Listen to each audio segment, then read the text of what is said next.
성결 교단의 목사님들, 장로님들이 이렇게 들어와 있는 사이트가 있어요. 그 사이트에 어떤 분이 이제 글을 올리셨는데, 장로님들을 이게 두 종류로 구분하시는 거예요. 하나는 진짜 최고의 장로님, 그 다음에 또 한 종류는 진짜 최악의 장로님.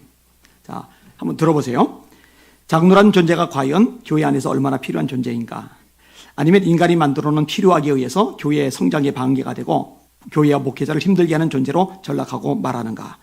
모든 장로들이 그렇다는 것은 결코 아니다. 정치 장로들 이야기를 다루는 것이고, 진실로 교회를 위해서 헌신하는 아름답고 고귀한 장로님의 이야기를 다루면서 진정한 장로상을 바로 세우고자 하는 마음뿐이다. 나는 어려서 자라난 교회에서 장로님의 모습을 이렇게 기억하고 있다. 제일 먼저 오셔서 예배실 방석부터 정리하시고 교회 정리전동과 마당을 쓰시던 장로님, 목사님께서 예배 인도하시는 사역에 방해가 될 수 있는 것들을 정리해서 오로지 마음을 다해 인도하시기를 위해 준비하시던 장로님, 성도들 앞에서는 늘 허리가 90도가 다 되도록 굽혀서 인사하시던 장로님, 연세가 많으신 분들을 부축해가면서 예배실로 인도하시던 장로님, 추수감사절이면 제일 먼저 수레에 쌀가마를 가득히 싣고 오셔서 헌물하시던 장로님, 추운 겨울이면 제일 먼저 교회에 오셔서 톱밥 난로를 피우기 위해서 자욱한 연기에 콜록콜록 하시던 장로님,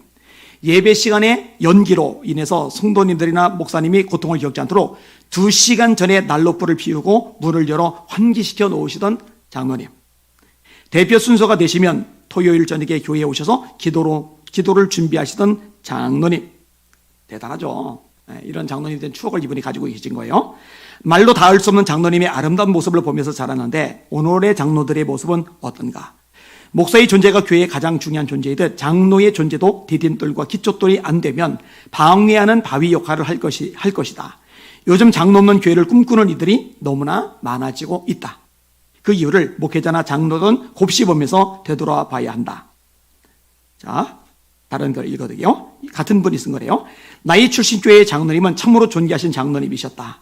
여기도 훌륭한 장로님, 최고의 장로님이에요.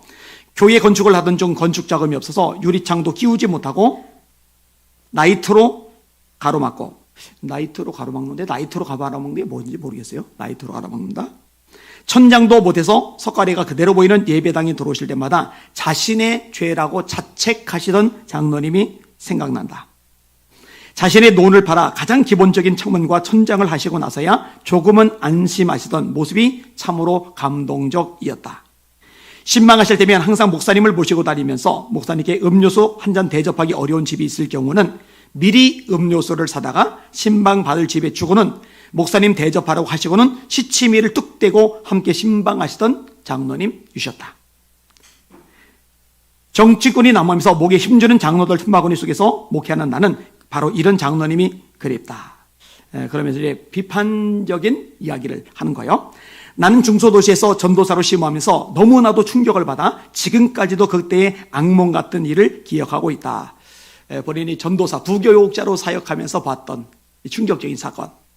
내가 사역하는 교회는 중소도시의 중심이 되는 400-500명 정도 모이는 교회였고, 장로는 야비한 정치꾼이었다.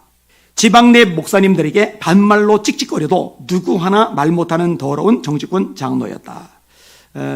우리 교회는 그런 사람 하나도 없어요. 만약 우리 교회 장로님들이 우리 이전도사님이나 아니면은 배 목사님이나 아니면 최 목사님에게 반말로 막 찍찍거리면서 그렇게 했다, 그러면 제가 그거 보고 절대로 그냥 넘어갈 리 없거든요. 그거는 이제 진짜 대목지 않은 거예요, 그거는요. 그런데 그런 사람 있어요.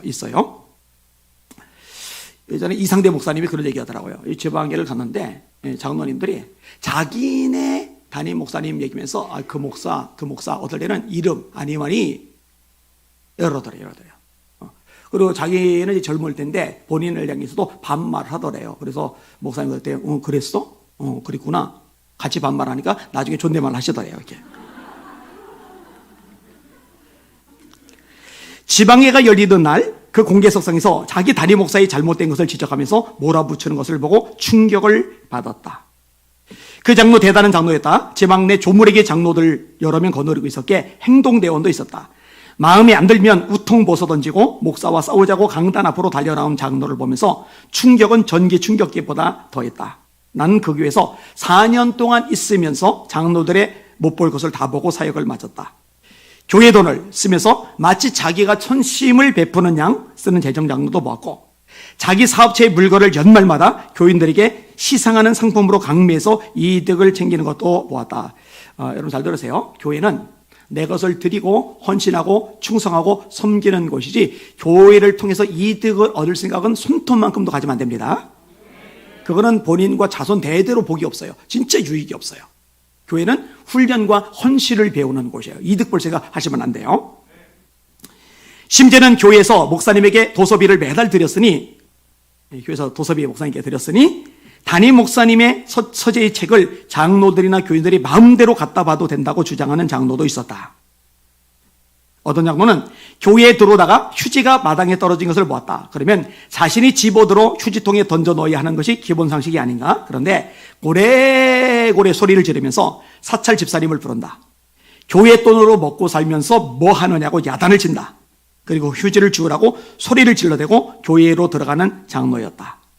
그때 사찰 집사님이 종이를 주우면서 하던 말이 지금도 생각난다. 이거 인용을 참 못하겠네. 욕이라. 뭐뭐 새끼야. 안 들을 때 이제 속삭이는 거죠. 이걸 전도사님이 들은 거죠. 전도사님 때 너는 손모가지도 없냐. 더러워서 빨리 사찰 그만두고 나가야지. 이 교회란 말 안 쓰고 사찰이라고 썼어요. 그때 그 사찰이 사찰 집사님이라 사찰 그만둔단 말이네요. 그때 그 사찰 집사님이 이런 말씀도 하셨다. 사찰 그만두고 교회에서 집사로서 출석하면서 공개석상에서 그 장로 보고 하고 싶은 말이 있다고 했다. 마당에 종이 떠들여놓고 그 장로 이름을 불러대면서 장로가 뭐하냐, 종이 주우라고 소리를 지르고 싶단다. 정말이지? 이런 장로 싫다, 싫어. 그런데 이런 장로가 허다하다. 참 안타까운 일이죠. 여러분, 예수님이 요한복음 13장에 말씀하십니다. 너희가 나를 주 또는 선생이라니 너희 말이 옳도다. 내가 주 또는 선생이 되어 너희 발을 씻겼으니 너희도 서로 발을 씻기는 것이 마땅하니라. 내가 너에게 행한 것 같이 너희도 행하게 하려 너에게 보온을 보였노라. 예수님이 제자들의 냄새나는 발, 먼지 묻은 더러운 발을 깨끗하게 씻어주시고 하신 말씀이에요. 너희를 나 주, 선생 이렇게 말하는데, 주 또는 선생이 하는 일이 뭐냐? 섬기는 거야. 여러분, 교회는요, 담임 목사가 목에 힘주고 군림하고 제왕처럼 명령하는 곳이 아니고요, 장로라고 힘쓰면서 큰소리치라고 존재하는 게 아니고요, 영향력이 있을수록, 위치가 있을수록 더 많이 낮아지고 더 많이 겸손하게 더 많이 섬기라고 세우셨다는 거 잊지 마시기를 주님의 이름으로 축원합니다. 어른 행세 하지 마세요. 절대로 어른 행세 하지 마세요. 절대로. 요즘은 이제 코로나 때문에 주방에서 식사를 안 하는데, 그 장로님들만 아니라 권사님들 중에서도 터줏대감 노릇하는 권사님들이 있는 교회들이 있어요. 저는 그러고 못 봅니다. 그건 비성경적인 모습이에요. 절대로 안 돼요. 절대로 안 돼요.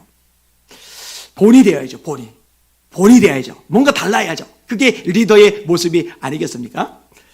예전에 제가 40대 때인데 우리 교인들하고 야유회를 갔어요. 세만금 쪽이에요. 그런데 그 세만금 쪽에는 이 상가에서 약수를 나눠주는데, 지금 안 계세요? 여기 안 계신 분이에요. 주방 가신 분이에요. 그 장로님이 교인들이 있는데 그 약수를 받아 마시고 이렇게. 볼이 안 되죠. 덕이 안 되죠. 제가 마음이 상해가지고 사람들 보는 앞에서 야단을 쳤어요. 난리를 쳤어요. 그리고 그 옆에 있던, 지금 이제 원로시예요. 멀리 가 계시는데 그분 보고도 막 소리를 지르고 야단을 쳤어요. 장로님, 선임 장로님 아니시냐? 장로님, 어른 장로님 아니시냐? 그러면 이렇게 목사님보다 후배되는 장로님이 교인들에게 더 간되게 술이나 받아 마시고 있는데 이거 왜 구경만 하고 있냐? 난리를 쳤어요. 그리고 이제 그 다음부터 약수를 받아 먹는 교인들은 한 명도 제가 못 봤는데, 모르죠. 제가 안 볼 때 소주 파티 하는지는. 이거는 정말 아니에요. 이렇게 되면은 안 되는 거예요. 안 되는 거예요. 그래도 괜찮은 게요, 우리 교회 참 감사한 게요, 이걸 책망할 수 있으니까, 제대로 가르쳐 줄 수 있으니까. 요 얘기는 제가 했던 것 같아요. 지하실에 식당이 있잖아요. 그런데 장로님들하고 이제 몇몇 남자 집사님들이 그냥 딱 앉아 있어요. 그리고 여전도 회원들이 밥을 거기다가 갖다 놔요. 반찬을 거기다 갖다 놔요. 제가 이제 경고를 했어요. 장로님들, 지사님들, 다음 주부터는 앉아 있지 마세요. 줄 서서 알아서 스스로 배식들을 하세요. 근데 다음 주에 또 앉아 있어요. 그래서 교인들은 이제 줄 서서 이렇게 배식을 받고 있고, 제 목소리가 작정하면 굉장히 크잖아요. 그래서 다 일어나세요!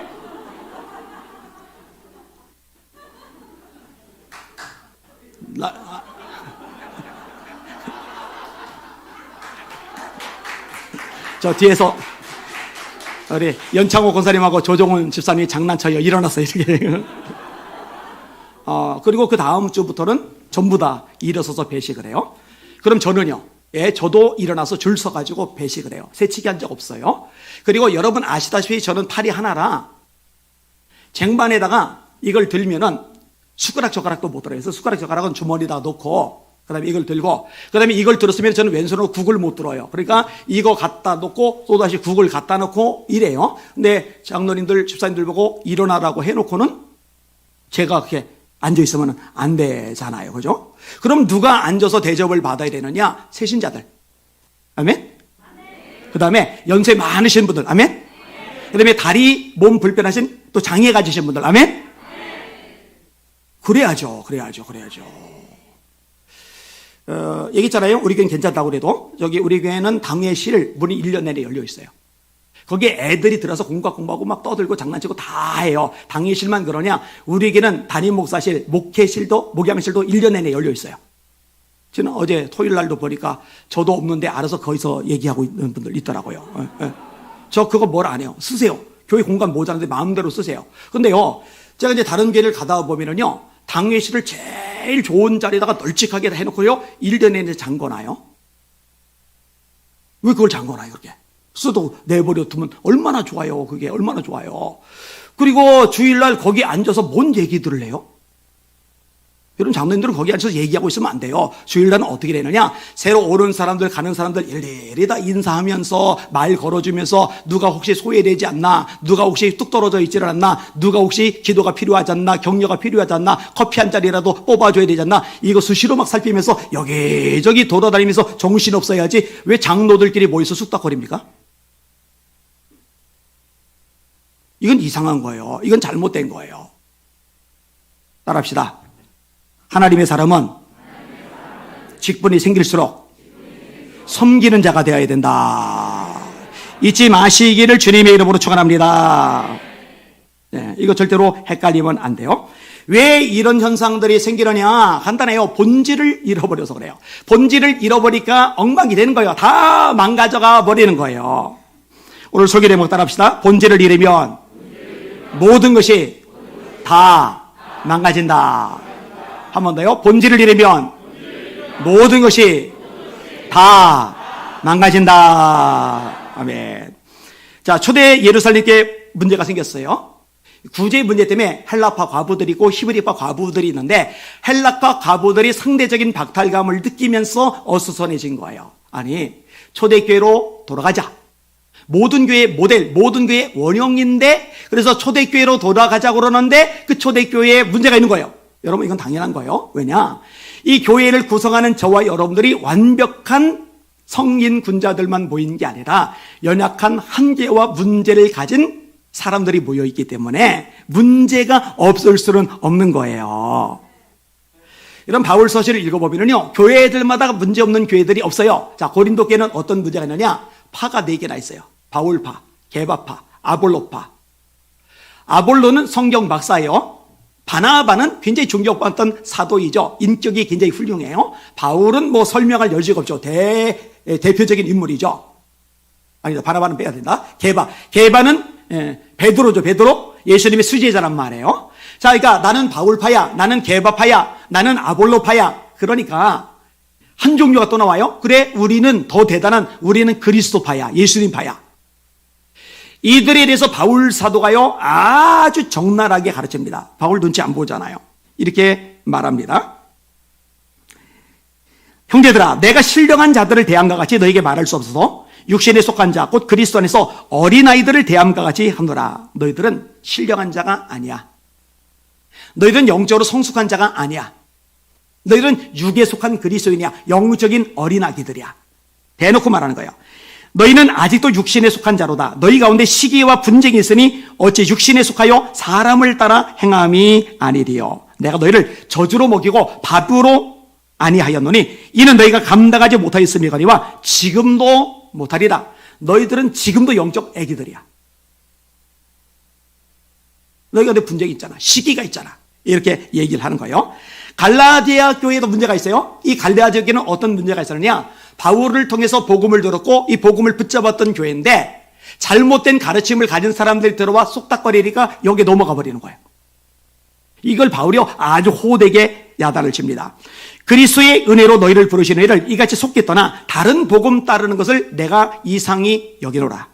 다른 복음은 없나니 다만 어떤 사람들이 너희를 교란하여 그리스도의 복음을 변하게 하려 함이라. 그러나 우리나 혹은 하늘에서 내려온 천사라 할지라도 우리가 너에게 전한 복음 외에 다른 복음을 전하면 저주를 받을지어다.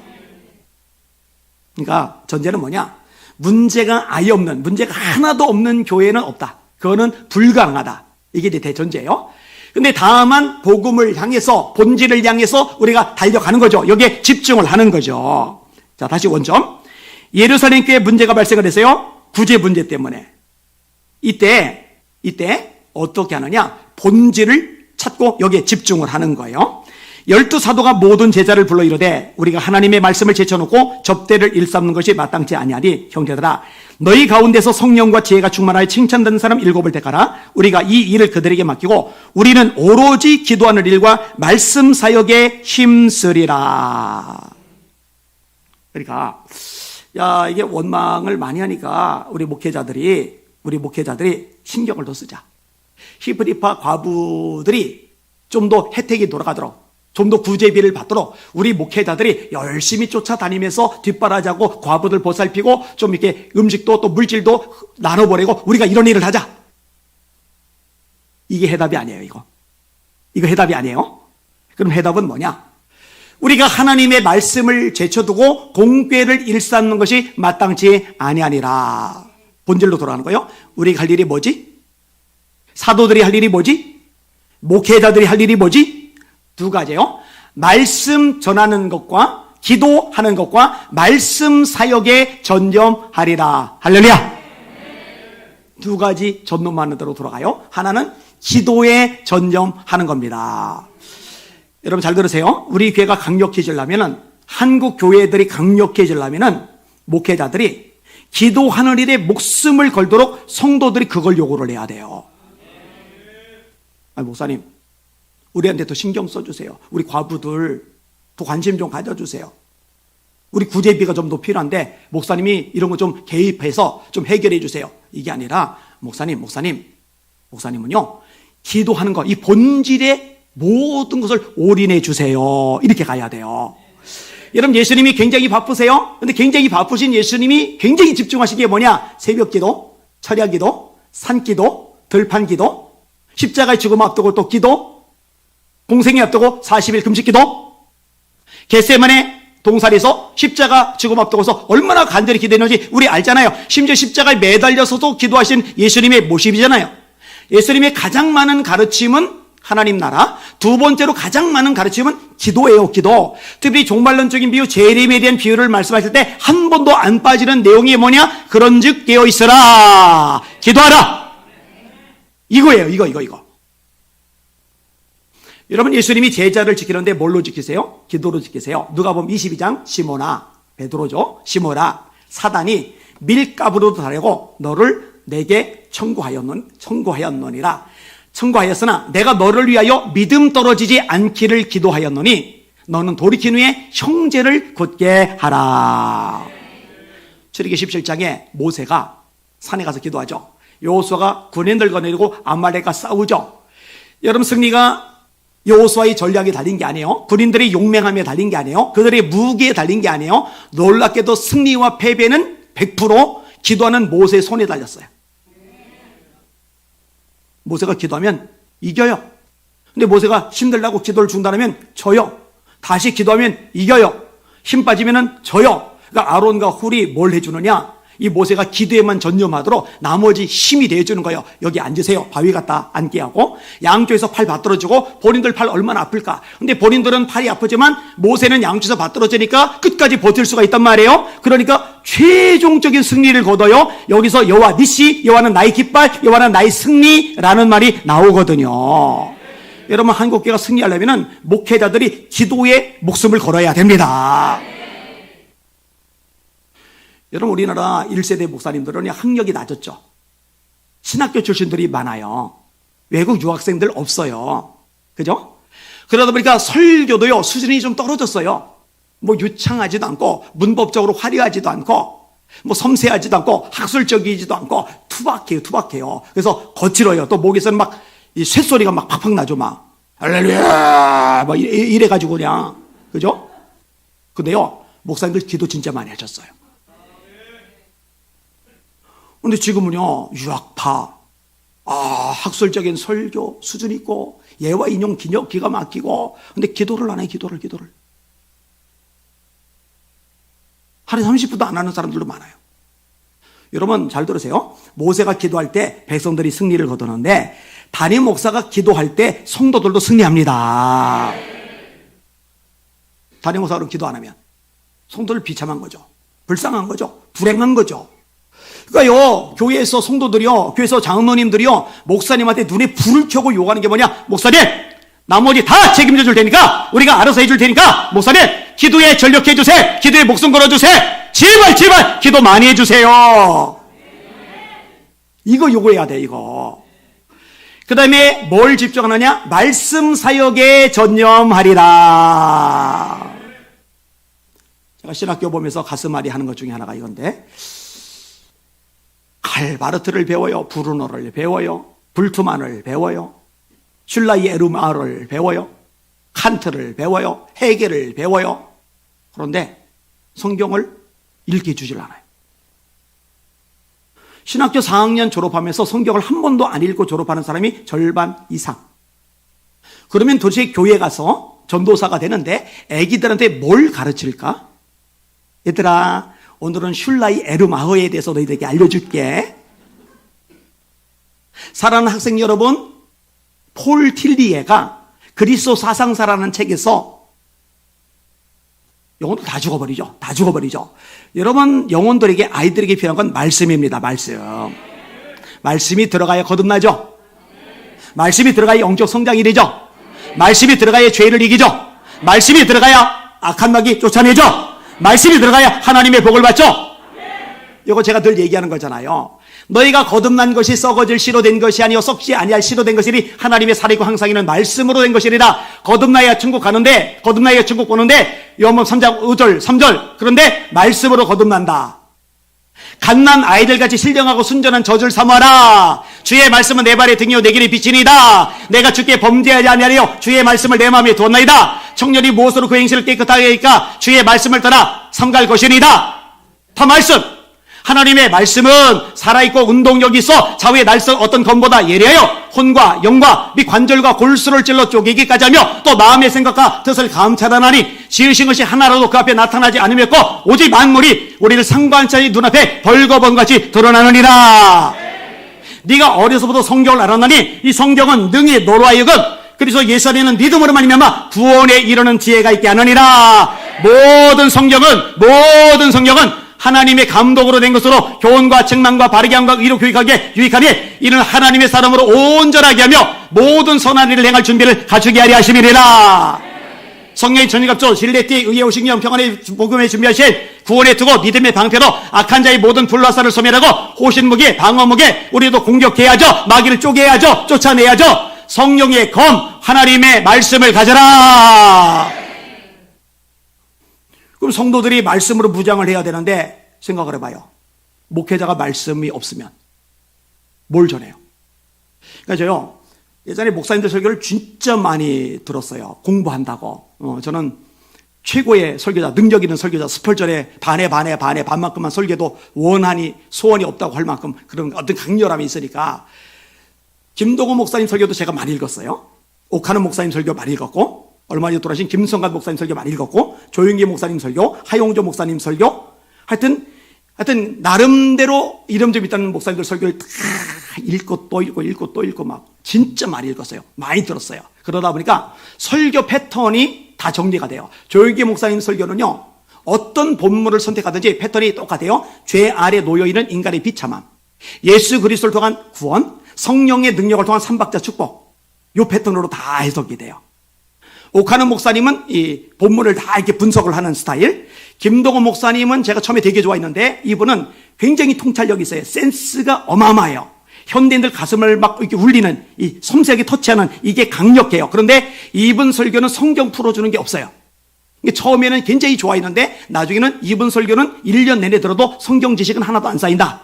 제가 이제 그렇게 결론을 내렸고, 이런 식으로 이게 분석을 해요. 나중에 최종적으로 어떻게 정리를 하느냐, 하나님의 말씀을 있는 그대로 심어주는 설교가 좋은 설교입니다. 여러분 기억하잖아요. 예화 너무 좋아하지 말라고, 유머 너무 좋아하지 말라고, 간증 너무 좋아하지 말라고. 간증 좋은 거예요. 나쁜 거 아니에요. 은혜 받죠. 유머 나쁜 게 아니에요. 성경으로 드러내죠. 신선하죠. 유머 나쁜 게 아니에요. 시컷 웃으면 속이 풀리잖아요. 카타르시스, 감정의 정화가 일어나잖아요. 나쁜 거라고 말하는 게 아니에요. 그런데 간증이나 유머나 예화나 다 부차적인 보조 수단이고 본질은 말씀이에요. 말씀. 그러니까 간증 나올 때 아우 은혜로워, 유머 나올 때 아우 말씀이 신선해, 예화 나올 때, 유머 나올 때 시거 듣고 은혜 받아서. 그런데 성경을 풀어주면 이 눈이 이제 하얘지는 거예요. 하얘지는 거예요. 검은 눈동자가 점점 사라져가는 거예요. 이게 안 돼요.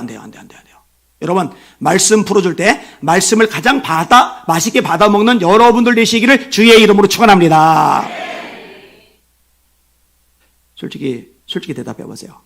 이렇게 말씀 듣는 시간 좋으세요? 맛있으세요?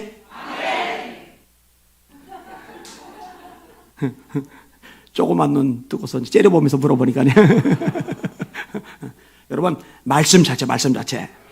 우리는 기도하는 일과 말씀 사역에 전념하리라. 기도하는 일과 말씀 사역에 전념하리라. 이렇게 돼야 돼요. 자, 그러면 성도들 서로 보살피고 위해주고 격려해주고 또 필요한 거 공급해주고, 이거를 누가 하느냐? 이거를 누가 하는 거냐? 여러분들이 하는 거예요. 여러분들이. 그런데 이게 잘못된 거예요. 아니, 자, 권사님쯤 됐으면은 이제는 연약한 성도들 찾아가고 전도하고 또 위로해주고 격려해주고 중보기도 해주고 토닥여주고 사람을 자꾸 막 여기저기 다니면서 만나면서 세워주는 역할을 해야 되는데, 권사님쯤 된 분이 아유, 목사님이 요즘에 나한테 관심이 없어. 관심이. 우리 목사님 변질됐어.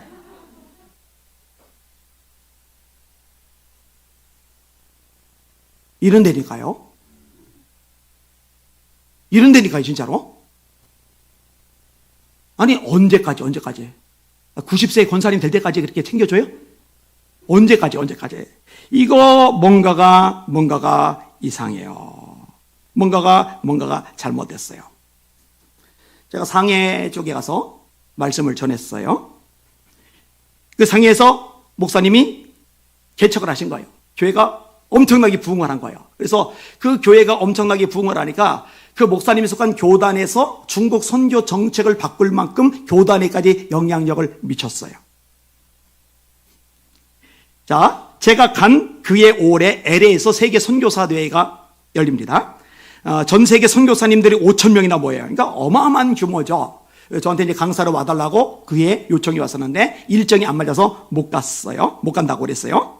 그런데 그 상해 지역의 목사님 보고 목사님 같은 분이 이런 데 참석해서 보고 듣고 경험하고 또 목사님 사역을 좀 나누면은 좋겠다 생각이 들어서, 목사님, 요 상해에 선교사 대회가 5,000명이나 모여서 집회가 진행이 되는데 제가 주최 측에 연결을 해드릴 테니까 가서 사례 발표도 하시고 그 모임에 참석을 좀 하시죠.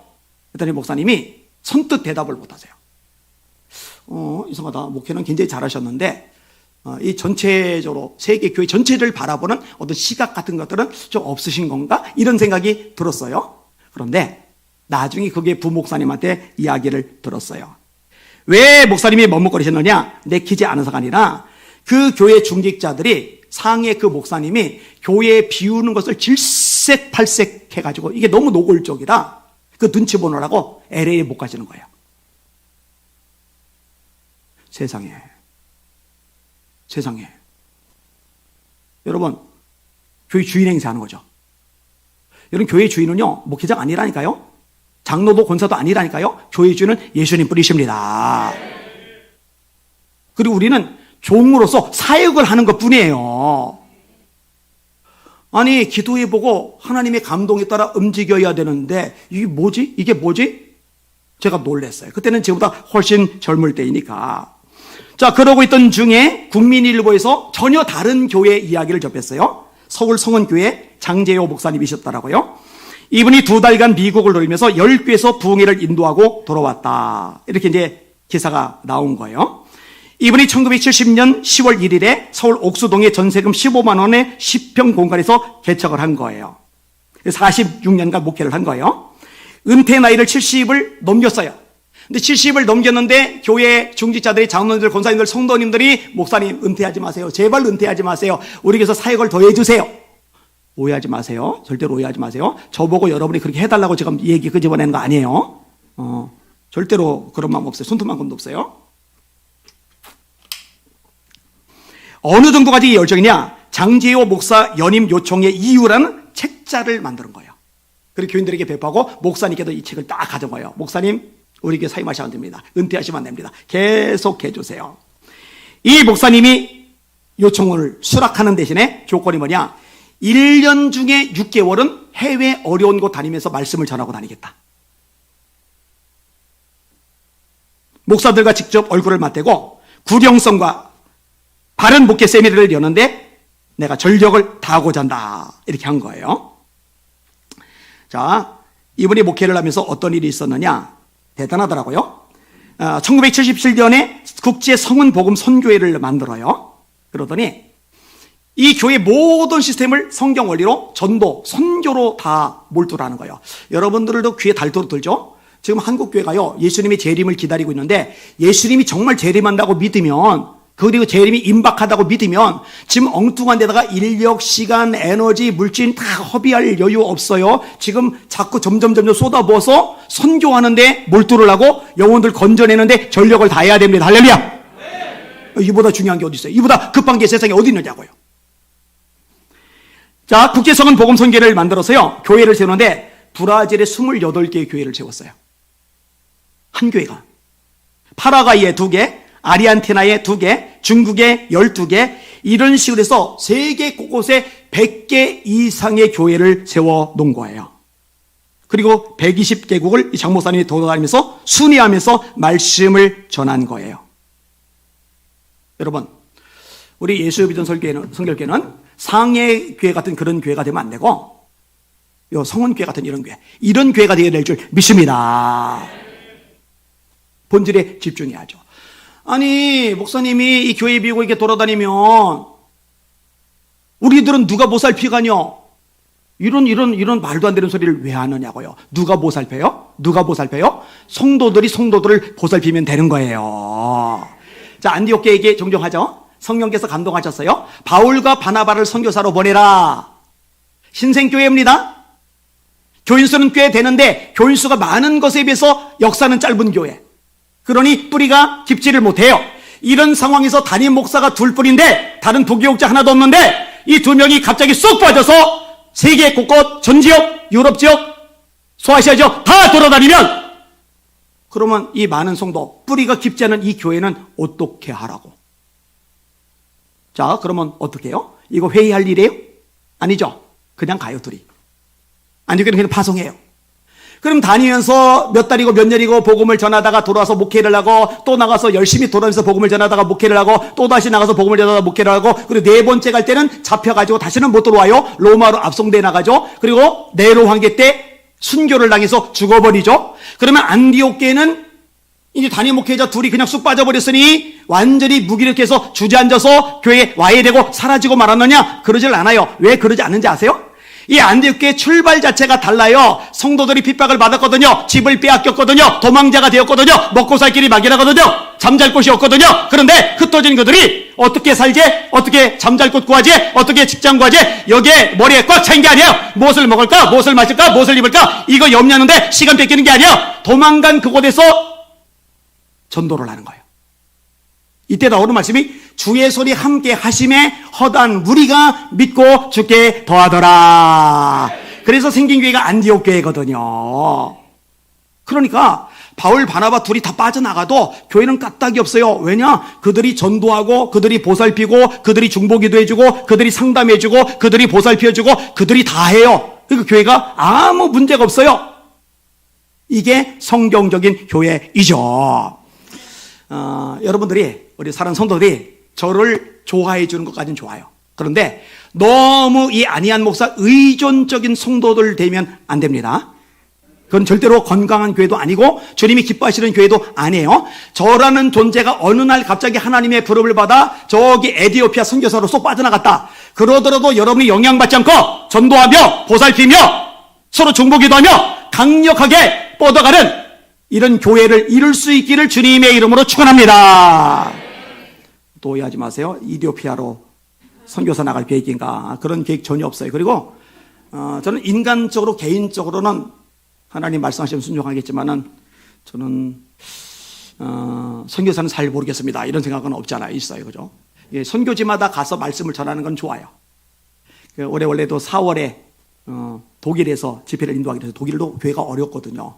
근데 이제 코로나 때문에 이게 10월 달로 연기가 되었고, 그리고 원래 11월 달에는 제가 아프리카, 이번에는 카메룬에 가서 말씀을 전하고, 특히 현지 목회자들 대상으로 제가 세미나를 인도하기로 좀 돼 있어요. 근데 이제 이렇게 되면 이제 10월, 11월이 이렇게 되는 거예요. 그래서 제가 지금 고심하는 게 뭐냐면은, 갔다가 돌아오고 나서 격리를 2주를 하게 된다. 이게 완화가 아직도 안 되고 2주를 하게 된다. 그러면은 이제 골치 아파지는 거예요. 어떻게 골치 아파지느냐? 2주 갔죠? 돌아서 2주 격리죠? 그럼 한 달간 제 얼굴을 못 봐요. 10월. 그 다음에 11월 달 한 달간 제 얼굴을 못 봐요. 그럼 2달을 제 얼굴을 못 보는 거예요. 그러면 이제 성경적으로 건강한 교회인지 아닌지 확인하기 위해서 한번 그렇게 해볼까? 근데 이제 저도 이제 믿음이 없는 거예요. 그렇게 하기는 저도 이제 부담이 되는 거예요. 2달간 교인들이 내 얼굴 못 보면 그것도 그런데. 그러니까 이 안디옥교가 대단한 거예요. 우리는 제가 빠져도 최 목사님 있잖아요. 배 목사님 있잖아요. 이전사님 있잖아요. 남춘원 목사님 있잖아요. 최원선 목사님도 있잖아요. 여기저기 다 해주는 분들 있잖아요. 근데 안디옥교는 바울과 바나바 둘이 빠지면 교육자 한 명도 없어요. 한 명도. 근데 한 달 빠지는 게 아니에요. 2달 빠지는 게 아니에요. 성경의 원리를 좀 심사숙고해 볼 필요가 있습니다. 자, 이렇게 본질로 돌아가요. 목회자들은 말씀, 사역, 그 다음에 기도하는 것, 여기에 대해 올인을 하고, 그 다음에 7명의 집사님이 세워졌어요. 이들은 성령이 충만해요. 지혜가 충만해요. 믿음이 충만해요. 이들이 본격적으로 막 사역하고 돌아다녀요.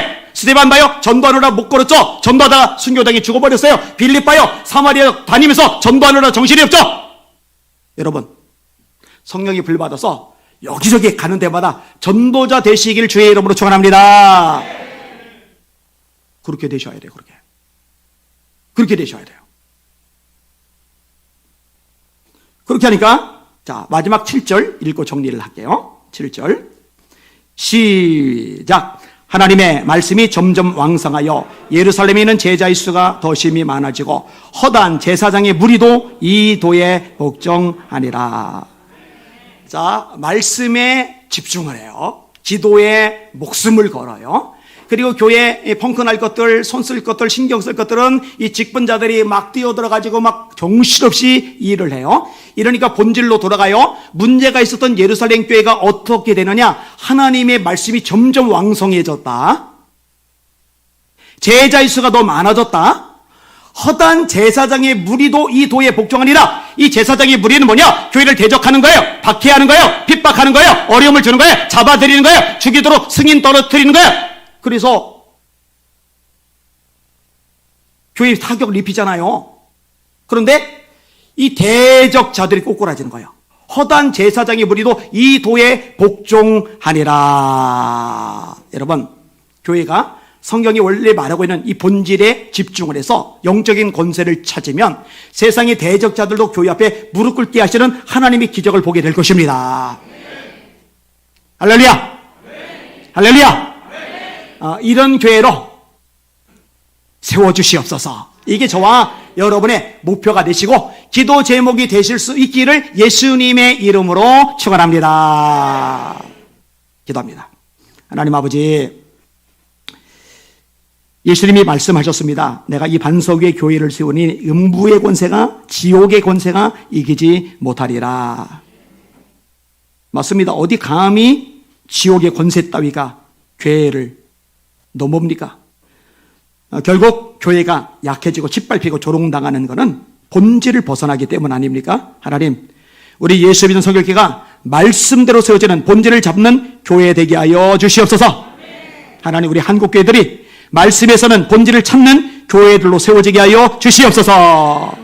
예수님 이름으로 간절히 기도하옵나이다.